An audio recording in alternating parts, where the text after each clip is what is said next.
क्या आपने कभी खुद से पूछा है, मैं कौन हूँ? मेरा इस दुनिया में क्या उद्देश्य है? मेरी तकदीर क्या कहती है?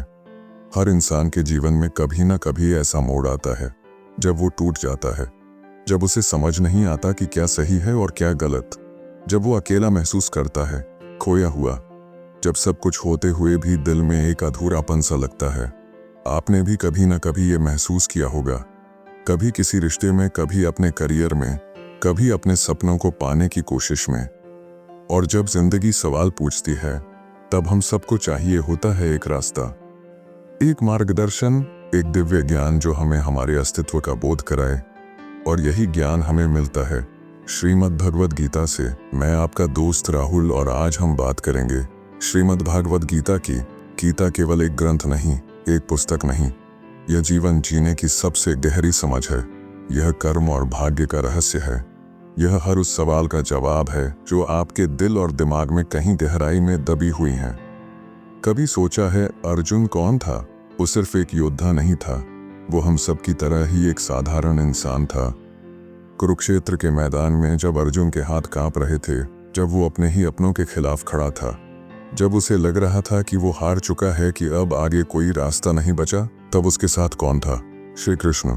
उन्होंने अर्जुन को सिर्फ युद्ध करने के लिए प्रेरित नहीं किया, बल्कि उसे जीवन का सबसे बड़ा सत्य बताया। न तो तुम हारे हो, न तुम जीते हो, तुम केवल अपने कर्म के माध्यम से जीवन का एक पात्र हो। और यही सत्य हमारे जीवन पर भी लागू होता है। जब आप संघर्षों से घिरे होते हैं, जब आपको अपनी काबिलियत पर शक होता है, जब पूरी दुनिया आपको नकार देती है, तब आपको गीता के इन दिव्य शब्दों की जरूरत होती है। लेकिन सवाल उठता है, गीता में ऐसा क्या है जो इसे इतना दिव्य बनाता है? कैसे ये 700 श्लोक सिर्फ अर्जुन के लिए नहीं, बल्कि हर इंसान के लिए एक वरदान बन गए? अगर आप जीवन में भटके हुए हैं, अगर आप अपने संघर्षों से हार चुके हैं, अगर आप खुद को खो चुके हैं, तो आपको श्रीमद् भगवद गीता का पहला अध्याय जरूर देखना चाहिए। क्योंकि पहले अध्याय में अर्जुन की स्थिति वही है जो कभी न कभी हर इंसान महसूस करता है, संशय, डर और हार का भाव। पहले अध्याय में अर्जुन हमें सिखाते हैं कि जब मन कमजोर पड़ता है, जब दिल कहता है अब मुझसे नहीं होगा, तब एक दिव्य शक्ति कैसे हमारी आत्मा को फिर से जीवंत कर सकती है। तो तैयार हो जाइए। अध्याय 1 में हम जानेंगे कि अर्जुन ने कैसे अपनी सबसे बड़ी हार को अपनी सबसे बड़ी जीत में बदला, और कैसे आप भी अपने जीवन के हर संघर्ष को एक नई शक्ति में बदल सकते हैं। श्रीमद् भगवद गीता अध्याय 1, अर्जुन विषाद योग। जीवन का सबसे कठिन मोड़ क्या? आपने कभी खुद को ऐसी स्थिति में पाया है जहां आपको 2 रास्तों में से एक चुनना था, लेकिन दिल और दिमाग दोनों असमंजस में थे, जहां आपको सही और गलत का भान नहीं था, जहां आप अपने ही फैसलों से डर रहे थे? अगर हाँ, तो आप अर्जुन की मनोदशा को समझ सकते हैं। क्योंकि अर्जुन विषाद योग केवल एक युद्ध की कथा नहीं है, यह उस संघर्ष की कहानी है जो हर इंसान के भीतर चलता रहता है। क्या सही है, क्या गलत, मैं क्या करूं?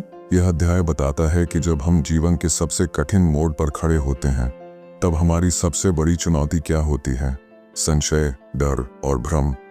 और इस अध्याय में अर्जुन ने जो अनुभव किया, वो हम सब अपने जीवन में कभी ना कभी महसूस करते हैं। अब चलिए इस अध्याय की गहराई में उतरते हैं। सूरज की पहली किरणों के साथ कुरुक्षेत्र का मैदान एक भयानक युद्ध के लिए तैयार था। दोनों ओर सेनाएं खड़ी थीं।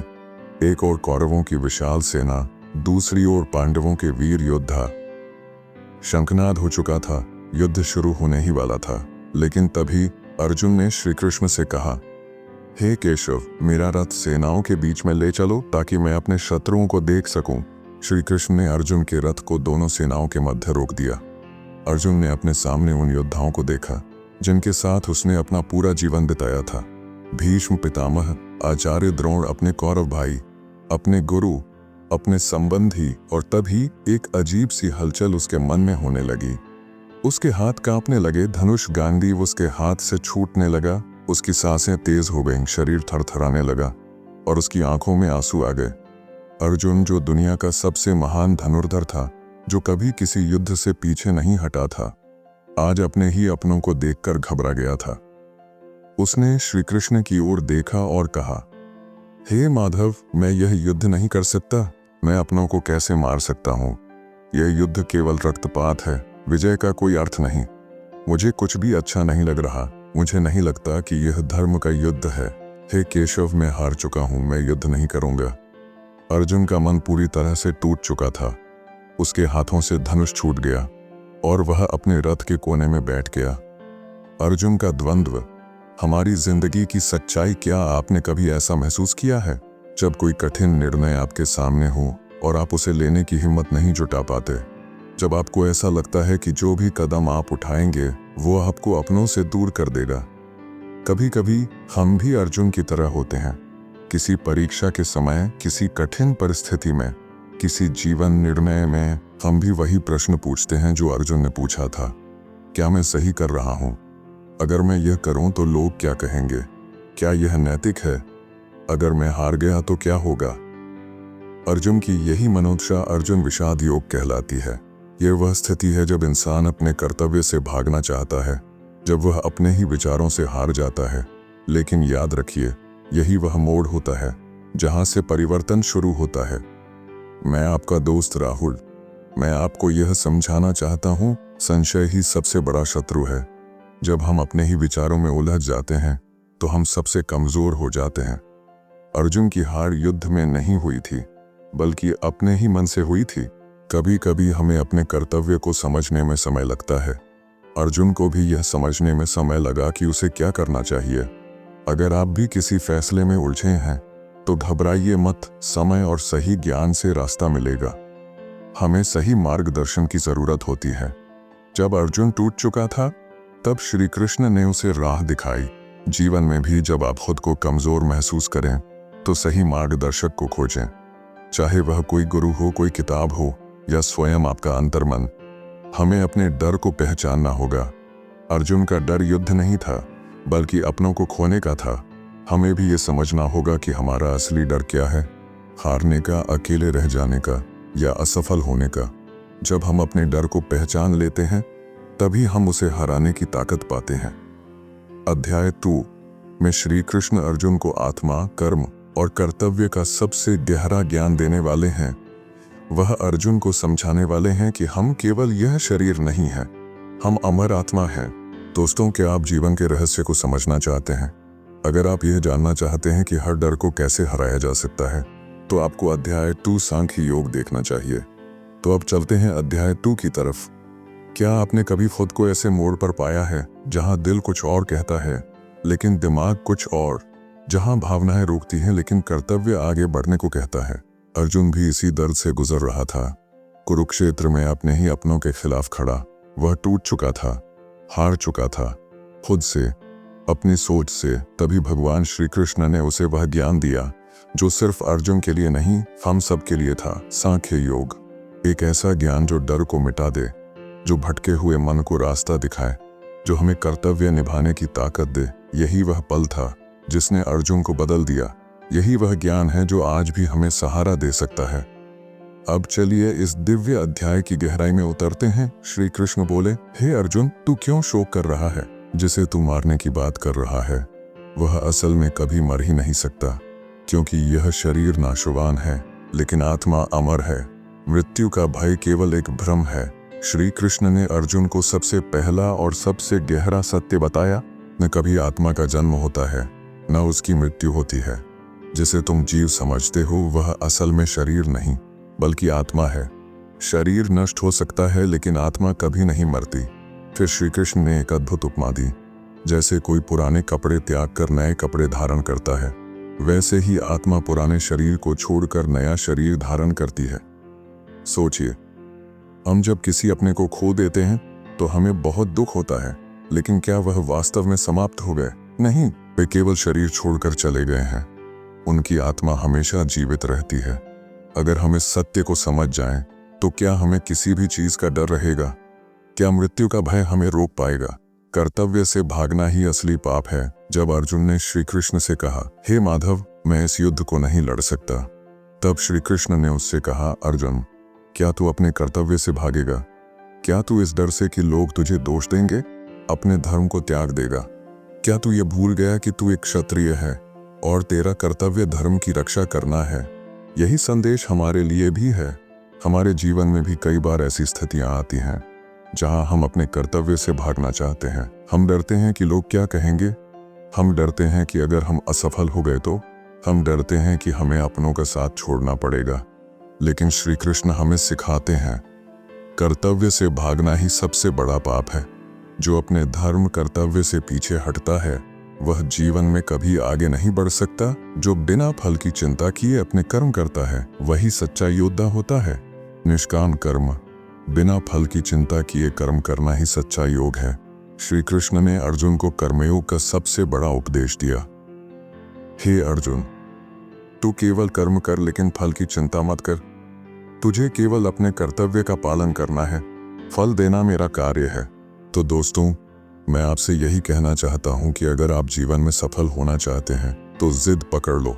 जब हम किसी काम को पूरे समर्पण के साथ करते हैं लेकिन परिणाम की चिंता छोड़ देते हैं तो हम जीवन में सच्ची सफलता प्राप्त करते हैं। सोचिए, अगर कोई किसान यह सोचकर बीज न लगाए कि बारिश होगी या नहीं, तो क्या वह कभी फसल उगा सकता है? अगर कोई विद्यार्थी यह सोचकर पढ़ाई छोड़ दे कि उसे अच्छे अंक मिलेंगे या नहीं, तो क्या वह कभी सफल हो सकता है? इसी तरह हमें भी अपने जीवन में बिना किसी डर, बिना किसी चिंता के अपने कर्तव्य को निभाना चाहिए। दोस्तों, इस अध्याय से हमने सीखा, मृत्यु का भय केवल एक भ्रम है। कर्तव्य से भागना जीवन की सबसे बड़ी हार है। कर्म करो पूरी निष्ठा के साथ, ईश्वर उसका फल अवश्य ही देंगे। आपको चिंता करने की आवश्यकता नहीं है। अगर हम अपने लक्ष्य की ओर पूरी मेहनत से बढ़ते हैं तो सफलता निश्चित रूप से हमें मिलेगी। मन के डर को हराओ, क्योंकि सफलता वहीं है जहां डर खत्म होता है। अर्जुन ने जब अपने डर को हराया तभी वह महायोद्धा बना। अध्याय 3 कर्मयोग, हम इसमें सीखेंगे ज्ञान और कर्म दोनों कैसे एक दूसरे के पूरक हैं। अगर आप जानना चाहते हैं कि सही कर्म कैसे किया जाए, अगर आप समझना चाहते हैं कि असली सफलता कैसे मिलती है, अगर आप जीवन में कभी भी निराश नहीं होना चाहते, तो आपको अध्याय 3 कर्मयोग देखना चाहिए। अब बढ़ते हैं अध्याय 3 की तरफ। जब जीवन में रास्ता दिखना बंद हो जाए, आपने मेहनत तो की लेकिन परिणाम नहीं मिला, आप सही और गलत के बीच फंस गए।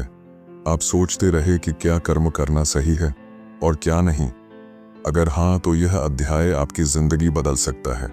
जब अर्जुन को श्री कृष्ण ने आत्मा, मृत्यु और कर्तव्य का ज्ञान दिया तो उसके मन में एक और सवाल उठा, हे केशव, अगर केवल ज्ञान से मोक्ष मिलता है तो फिर कर्म की क्या जरूरत? क्या हमें बस ध्यान और ज्ञान के मार्ग पर चलना चाहिए? यह सवाल सिर्फ अर्जुन का नहीं था, यह सवाल हर इंसान का है। क्या हमें संसार के कार्यों में उलझना चाहिए या मोक्ष की ओर ध्यान देना चाहिए? क्या हमें पैसे कमाने की दौड़ में भाग लेना चाहिए या संत बन जाना चाहिए? क्या हमें अपने सपनों के लिए लड़ना चाहिए या उन्हें छोड़ देना चाहिए? यही उत्तर देने के लिए भगवान श्री कृष्ण ने कर्मयोग का उपदेश दिया।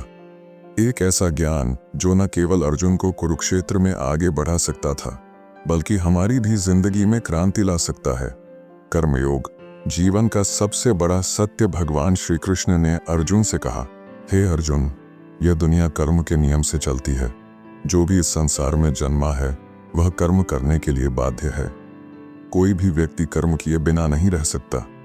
अगर तू निष्क्रिय रहेगा तो भी तेरे मन में विचार चलते रहेंगे, और विचार भी एक प्रकार का कर्म ही है। कर्म से भागना जीवन से भागना है। सोचिए, अगर सूरज यह कहे कि मुझे अब प्रकाश नहीं देना, तो क्या जीवन संभव होगा? अगर नदियां यह कह दें कि हमें अब नहीं बहना, तो क्या यह संसार चल पाएगा? नहीं। इस ब्रह्मांड का हर कण कण में लिप्त है। इस पूरी सृष्टि की गति कर्म पर ही निर्भर है। दोस्तों, इसीलिए भगवान श्री कृष्ण ने अर्जुन को कहा, हे अर्जुन, यदि तू सोचता है कि तू कुछ नहीं करेगा तो भी तू कर्म कर ही रहा है। इसलिए कर्म से भाग मत, बल्कि उसे सही भावना से कर। यह सीख हम सब के लिए है। अगर हम अपने सपनों से भागेंगे तो हम केवल पछताएंगे। अगर हम अपने कर्तव्य से पीछे हटेंगे तो जीवन में कुछ हासिल नहीं कर पाएंगे। अगर हम सही कर्म करेंगे तो सफलता निश्चित है। कर्म ही आपकी तकदीर बदल सकता है, क्योंकि भाग्य उन्हीं का साथ देता है जो मेहनत से कभी पीछे नहीं हटते। अब सवाल उठता है, सही कर्म क्या है? क्या पैसा कमाना सही है? क्या परिवार के लिए संघर्ष करना सही है? श्री कृष्ण ने अर्जुन को यह बताया, हे अर्जुन, जो कर्म बिना स्वार्थ के किया जाता है वही श्रेष्ठ कर्म है। जो कर्म केवल खुद के लाभ के लिए हो वह कर्म बंधन में डालता है। जो कर्म दूसरों की भलाई के लिए हो वह कर्म मोक्ष की ओर ले जाता है। सोचिए, एक डॉक्टर अगर केवल पैसे के लिए इलाज करे तो क्या वह सही है? एक शिक्षक अगर केवल वेतन के लिए पढ़ाएं तो क्या वह अच्छा गुरु है? लेकिन वही डॉक्टर, वही शिक्षक अगर सेवा भाव से कर्म करें तो वे न केवल अपना जीवन सुधारेंगे बल्कि दूसरों का भी उद्धार करेंगे। इसीलिए हमें कर्म करते रहना चाहिए, लेकिन सही भावना के साथ। निष्काम कर्म, बिना फल की चिंता किए कर्म करना, भगवान श्री कृष्ण ने अर्जुन को सबसे बड़ा रहस्य बताया। हे अर्जुन, जो व्यक्ति बिना फल की चिंता किए कर्म करता है वही सच्चा योगी है। सच्चा कर्म वही है जो बिना स्वार्थ के किया जाए। अगर कोई पक्षी उड़ने से पहले यह सोचने लगे कि हवा साथ देगी या नहीं, तो क्या वह कभी उड़ पाएगा? अगर कोई सैनिक यह सोचकर युद्ध से पीछे हट जाए कि वह जीतेगा या हारेगा, तो क्या वह अपने धर्म का पालन कर पाएगा? इसीलिए हमें अपने कर्तव्य को पूरे समर्पण से करना चाहिए और परिणाम की चिंता नहीं करनी चाहिए। दोस्तों, इस अध्याय से हमने सीखा, कर्म से भागना संभव नहीं है। हर जीव इस ब्रह्मांड में कर्म करने के लिए बाध्य है। सही कर्म वह है जो स्वार्थ से मुक्त हो। सेवा और कर्तव्य भाव से किया गया कर्म ही सच्चा कर्म है। फल की चिंता मत करो, सिर्फ कर्म करो। जब हम बिना चिंता किए मेहनत करते हैं तो सफलता निश्चित होती है। कर्तव्य से पीछे हटना ही असली हार है। अर्जुन की तरह हमें भी अपने जीवन की लड़ाई पूरी हिम्मत से लड़नी चाहिए। चौथा अध्याय ज्ञान योग, हम इसमें सीखेंगे। अब श्री कृष्ण उसे एक और अद्भुत ज्ञान देने वाले हैं। ज्ञान योग, जहाँ सही और गलत कर्म का भेद बताया जाएगा, जहाँ सच्चे गुरु की महिमा समझाई जाएगी, जहाँ यह बताया जाएगा कि केवल ज्ञानवान व्यक्ति ही सही कर्म कर सकता है। अगर आप जानना चाहते हैं कि जीवन में सही निर्णय कैसे लें, अगर आप समझना चाहते हैं कि ज्ञान क्यों सबसे बड़ा धन है, अगर आप अपने मन और विचारों को शक्तिशाली बनाना चाहते हैं, तो आपको अध्याय 4 ज्ञान योग जरूर देखना चाहिए। अब बढ़ते हैं अध्याय 4 की तरफ, जब जीवन में सही गलत का भेद मिट जाए। क्या कभी आपके मन में यह सवाल आया है कि सही क्या है और गलत क्या? क्या कर्म करना ही सब कुछ है या उसमें ज्ञान का होना भी जरूरी है? क्या बिना ज्ञान के कर्म करना हमें सफल बना सकता है? अगर आप भी इन सवालों से परेशान हैं, तो भगवान श्री कृष्ण का यह उपदेश आपकी जिंदगी को बहुत आसान बना देगा। अर्जुन की उलझन, कर्म क्यों करें अगर ज्ञान ही सब कुछ है? जब भगवान श्री कृष्ण ने अर्जुन को कर्मयोग का उपदेश दिया तो अर्जुन के मन में फिर एक संशय आया। हे केशव, अगर ज्ञान सबसे बड़ा है तो क्या केवल ज्ञान प्राप्त करके मोक्ष मिल सकता है? क्या हमें फिर कर्म करने की जरूरत नहीं है? यही सवाल आज हमारे जीवन में भी उठता है। क्या सिर्फ पढ़ाई करने से सफलता मिलेगी या मेहनत भी करनी होगी? क्या सिर्फ धर्म ग्रंथ पढ़ने से मोक्ष मिलेगा या सही कर्म भी करने होंगे? क्या सिर्फ ज्ञान रखना ही काफी है या उसे जीवन में लागू करना भी जरूरी है? यही उत्तर देने के लिए भगवान श्री कृष्ण ने ज्ञान कर्म संन्यास योग का उपदेश दिया। यह अध्याय बताता है कि कैसे सही ज्ञान ही सही कर्म की ओर ले जाता है और कैसे कर्म करते हुए भी हम संसार के बंधन से मुक्त हो सकते हैं। ज्ञान, कर्म और संन्यास, जीवन का गूढ़ रहस्य। भगवान श्री कृष्ण ने अर्जुन से कहा, हे अर्जुन, यह मत सोच कि सिर्फ ज्ञान ही सब कुछ है। ज्ञान तभी सार्थक होता है जब उसे कर्म में उतारा जाए। जो व्यक्ति सिर्फ ज्ञान की बातें करता है लेकिन कोई कार्य नहीं करता, वह सिर्फ बंधन में पड़ता है। सही ज्ञान से ही सही कर्म संभव है। अगर कोई किसान बिना ज्ञान के बीज बोए तो क्या उसकी फसल अच्छी होगी? अगर कोई डॉक्टर बिना सही ज्ञान के इलाज करे तो क्या वह मरीज की जान बचा पाएगा? बिना ज्ञान के कर्म अधूरा है, बिना कर्म के ज्ञान भी व्यर्थ है। इसलिए श्री कृष्ण ने अर्जुन को समझाया कि ज्ञान और कर्म का संतुलन ही जीवन की सच्ची सफलता है। सच्चा संन्यास क्या है? अर्जुन ने श्री कृष्ण से पूछा, हे माधव, क्या संन्यास का मतलब यह है कि हम सब कुछ छोड़कर जंगल चले जाएं? भगवान श्री कृष्ण ने उत्तर दिया, नहीं अर्जुन, असली संन्यास यह नहीं कि तू युद्ध छोड़कर चला जाए, बल्कि असली संन्यास यह है कि तू फल की इच्छा को छोड़ दे। सच्चा सन्यासी वही है जो कर्म करता है लेकिन उसमें आसक्त नहीं होता। उदाहरण के लिए, सूर्य रोज उगता है लेकिन वह अपने प्रकाश का घमंड नहीं करता। नदी बहती रहती है लेकिन वह किसी एक जगह बंधकर नहीं रहती। पेड़ फल देते हैं लेकिन वे कभी फल खाने की इच्छा नहीं रखते। इसी तरह हमें भी कर्म करना चाहिए लेकिन उसके फल की चिंता नहीं करनी चाहिए। सही गुरु से ज्ञान प्राप्त करना अनिवार्य है। भगवान श्री कृष्ण ने अर्जुन को बताया, हे अर्जुन, अगर तू अज्ञान में है तो सही गुरु के पास जा, ज्ञान प्राप्त कर, प्रश्न कर और उनकी सेवा कर, क्योंकि सही गुरु ही हमें सही मार्ग दिखा सकता है। सही गुरु ही हमें अज्ञान के अंधकार से निकाल सकता है। उदाहरण के लिए, अगर एक बच्चा स्कूल जाए लेकिन गुरु से कुछ न सीखे तो क्या वह जीवन में आगे बढ़ सकता है? इसीलिए भगवान श्री कृष्ण ने कहा, गुरु के बिना ज्ञान अधूरा है और ज्ञान के बिना कर्म अधूरा है। दोस्तों, इस अध्याय से हमने सीखा, ज्ञान और कर्म एक दूसरे के पूरक हैं। केवल ज्ञान या केवल कर्म पर्याप्त नहीं है। सही ज्ञान ही सही कर्म की ओर ले जाता है। सच्चा संन्यास कर्म का त्याग नहीं, फल की चिंता का त्याग है। हमें अपना कर्तव्य करते रहना चाहिए, लेकिन परिणाम की चिंता नहीं करनी चाहिए। सही गुरु से ज्ञान प्राप्त करना आवश्यक है। गुरु ही अज्ञान से मुक्ति दिला सकते हैं और सही राह दिखा सकते हैं। अध्याय 5वां, कर्म संन्यास योग। अब जब अर्जुन ने ज्ञान और कर्म का गूढ़ रहस्य समझ लिया तो उसके मन में एक और सवाल उठा, हे कृष्ण, अगर सही कर्म ही सबसे बड़ा है तो फिर क्या हमें कर्म संन्यास, कर्म का त्याग करना चाहिए? क्या त्याग और कर्म एक दूसरे के विरोधी हैं? अब श्री कृष्ण उसे एक और अद्भुत ज्ञान देने वाले हैं, कर्म संन्यास योग, जहां बताया जाएगा कि जीवन में संतुलन कैसे बनाएं, जहां यह स्पष्ट किया जाएगा कि क्या सच्चा त्याग केवल सन्यासियों के लिए है या हर व्यक्ति के लिए। अगर आप जानना चाहते हैं कि त्याग और कर्म का सही संतुलन क्या है, अगर आप समझना चाहते हैं कि क्या हमें जीवन में संन्यास लेना चाहिए या नहीं, अगर आप अपने मन और विचारों को शुद्ध करना चाहते हैं, तो आपको अध्याय 5 कर्म संन्यास योग जरूर देखना चाहिए। अब बढ़ते हैं अध्याय 5 की तरफ। क्या त्याग ही सब कुछ है या कर्म भी जरूरी है? क्या कभी आपके मन में यह सवाल आया है कि त्याग और कर्म में से बड़ा क्या है? क्या हर व्यक्ति को अपना जीवन त्याग कर संन्यास धारण कर लेना चाहिए, या फिर हमें अपने जीवन में रहकर अपने कर्तव्यों का पालन करना चाहिए? यही वह सवाल है जो आज भी हमारी जिंदगी से जुड़ा हुआ है। क्या हमें दुनिया से दूर होकर शांति की खोज करनी चाहिए, या फिर हमें अपने कार्य क्षेत्र में रहकर सफलता पानी चाहिए? इसी का उत्तर देने के लिए भगवान श्री कृष्ण ने कर्म संन्यास योग का उपदेश दिया। यह अध्याय हमें त्याग और कर्म का सही अर्थ सिखाता है। यह हमें बताता है कि संन्यास केवल वस्त्र बदलने का नाम नहीं है, बल्कि मानसिक स्थिति का नाम है। कर्म और संन्यास विरोधी या पूरक? भगवान श्री कृष्ण ने अर्जुन को समझाया, हे अर्जुन, केवल बाहरी सन्यासी बन जाना ही सब कुछ नहीं है, बल्कि सच्चा सन्यासी वह है जो मन से त्याग कर दे लेकिन कर्म करता रहे। सच्चा त्याग केवल कर्तव्यों से भागना नहीं है, बल्कि फल की इच्छा का त्याग है।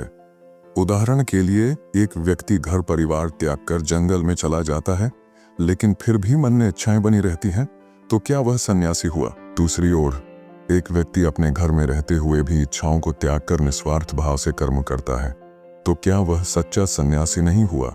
त्याग और कर्म विरोधी नहीं है, बल्कि एक दूसरे के पूरक हैं। असली सन्यास कर्म का त्याग नहीं, मोह का त्याग है।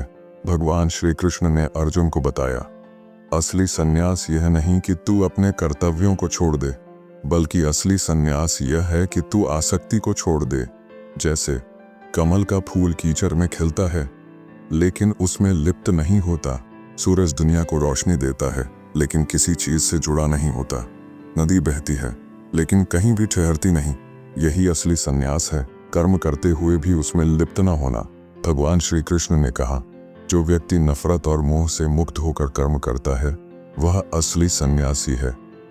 हम इस ज्ञान को अपने जीवन में कैसे लागू करें? आज की दुनिया में भी यही प्रश्न है। क्या हमें पैसा कमाने की इच्छा छोड़ देनी चाहिए? क्या हमें भौतिक चीजों से दूर हो जाना चाहिए? क्या हमें अपना घर परिवार छोड़कर जंगल में चले जाना चाहिए? नहीं। भगवान श्री कृष्ण ने कहा, जो व्यक्ति अपने परिवार में रहकर, समाज में रहकर कर्म करता है लेकिन फल की चिंता नहीं करता, वही सच्चा योगी है। उदाहरण, एक डॉक्टर अगर सिर्फ पैसे के लिए इलाज करे तो वह मोह में फंसा हुआ है, लेकिन वही डॉक्टर अगर सेवा भाव से काम करे तो वह कर्मयोगी है। कर्म से भागना नहीं है, बल्कि उसे शुद्ध करना है। निष्काम कर्म ही असली संन्यास है। सच्चा आनंद किसे मिलता है? भगवान श्री कृष्ण ने कहा, हे अर्जुन, जो व्यक्ति न किसी से द्वेष करता है, न किसी से प्रेम करता है, जो हर परिस्थिति में समान रहता है, वही सच्चा आनंद प्राप्त करता है। जो मनुष्य फल की चिंता छोड़कर कर्म करता है वही जीवन में सच्ची खुशी प्राप्त करता है। उदाहरण, अगर आप परीक्षा की तैयारी पूरे मन से करें लेकिन नंबर की चिंता छोड़ दें तो क्या आपका प्रदर्शन बेहतर नहीं होगा? इसी तरह जब हम निष्काम भाव से कर्म करते हैं तो मन शांत रहता है और सफलता अपने आप मिलती है। दोस्तों, इस अध्याय से हमने सीखा, कर्म और संन्यास विरोधी नहीं, पूरक हैं। संन्यास का मतलब यह नहीं कि हम कर्म छोड़ दें, बल्कि यह कि हम फल की आसक्ति छोड़ दें। सच्चा त्याग मन से होता है, शरीर से नहीं। कपड़े बदलकर कोई सन्यासी नहीं बनता, बल्कि इच्छाओं का त्याग ही असली संन्यास है। निष्काम कर्म ही सच्ची शांति और आनंद का मार्ग है। जब हम फल की चिंता छोड़कर कर्म करते हैं तभी हमें असली आनंद मिलता है। छठा अध्याय, ज्ञान योग। हम इसमें सीखेंगे, अब जब अर्जुन ने यह समझ लिया कि त्याग और कर्म विरोधी नहीं बल्कि एक ही सत्य के दो पहलू हैं, तो उसके मन में एक और प्रश्न उठा, हे कृष्ण, अगर कर्म करना ही सबसे बड़ा है तो फिर मन को शांत करने के लिए ध्यान की क्या आवश्यकता है? अब श्री कृष्ण उसे एक और अद्भुत ज्ञान देने वाले हैं, ध्यान योग, जहां बताया जाएगा कि मन को नियंत्रित कैसे करें, जहां ध्यान की शक्ति को समझाया जाएगा, जहां यह स्पष्ट किया जाएगा कि कैसे ध्यान हमें परमात्मा से जोड़ सकता है।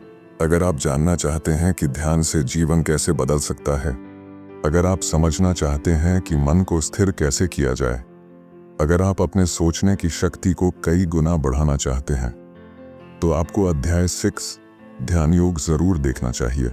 अब बढ़ते हैं अध्याय 6 की तरफ। क्या ध्यान से जीवन बदल सकता है? क्या आपका मन कभी बेचैन रहता है? क्या आप जीवन में सही निर्णय नहीं ले पा रहे? क्या आपको लगता है कि ध्यान सिर्फ ऋषि मुनियों के लिए है?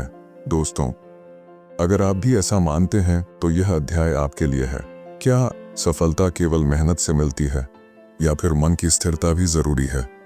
अगर ध्यान इतना शक्तिशाली है तो इसे जीवन में कैसे लागू करें? भगवान श्री कृष्ण ने अर्जुन से कहा, हे अर्जुन, जो व्यक्ति अपने मन को स्थिर नहीं कर सकता वह सच्चे आनंद को प्राप्त नहीं कर सकता। ध्यान का अर्थ केवल आंखें बंद करना नहीं है। ध्यान का अर्थ केवल कुछ मिनट चुप बैठना नहीं है। ध्यान का अर्थ अपने मन को पूर्ण रूप से नियंत्रित करना है। अगर आप घुड़सवारी कर रहे हों और घोड़ा बेकाबू हो जाए तो क्या होगा? अगर गाड़ी चला रहे हों और ब्रेक ना हो तो क्या होगा? अगर नदी की धारा पर नियंत्रण ना हो तो बाढ़ आ जाएगी। यही हाल हमारे मन का है। अगर मन नियंत्रण में ना हो तो जीवन दिशाहीन हो जाता है। अगर मन स्थिर ना हो तो निर्णय गलत हो जाते हैं। अगर मन शांत ना हो तो सच्ची खुशी असंभव है। ध्यान ही वह साधन है जिससे हम अपने मन को नियंत्रित कर सकते हैं। भगवान श्री कृष्ण ने बताया कि ध्यान करने के लिए हमें शुद्ध और शांत स्थान पर बैठना चाहिए। सिर, गर्दन और रीढ़ को सीधा रखना चाहिए। मन को ईश्वर में लगाना चाहिए। सांसों पर ध्यान केंद्रित करना चाहिए। जब हम ध्यान करते हैं तो हमारा मन धीरे धीरे भूतकाल और भविष्य की चिंता छोड़कर वर्तमान में आ जाता है। जब मन वर्तमान में होता है तो हमें अपने कार्यों में अधिक सफलता मिलती है। उदाहरण, एक खिलाड़ी मैच से पहले ध्यान करता है ताकि उसका फोकस बढ़े। एक व्यापारी ध्यान करता है ताकि वह सही निर्णय ले सके। एक स्टूडेंट ध्यान करता है ताकि उसका दिमाग तेज हो। ध्यान सिर्फ बैठने की क्रिया नहीं है, यह जीवन को बेहतर बनाने की कला है। ध्यान से क्या होता है? भगवान श्री कृष्ण ने कहा, जो व्यक्ति ध्यान में लीन रहता है वह परम आनंद को प्राप्त करता है। ध्यान से क्या लाभ होते हैं? मन शांत होता है, स्मरण शक्ति बढ़ती है, तनाव और चिंता कम होती है, निर्णय लेने की शक्ति बढ़ती है, हमारा आत्मविश्वास बढ़ता है। ध्यान करने वाला व्यक्ति हर परिस्थिति में शांत और स्थिर रहता है। चाहे सफलता आए या असफलता, वह कभी विचलित नहीं होता।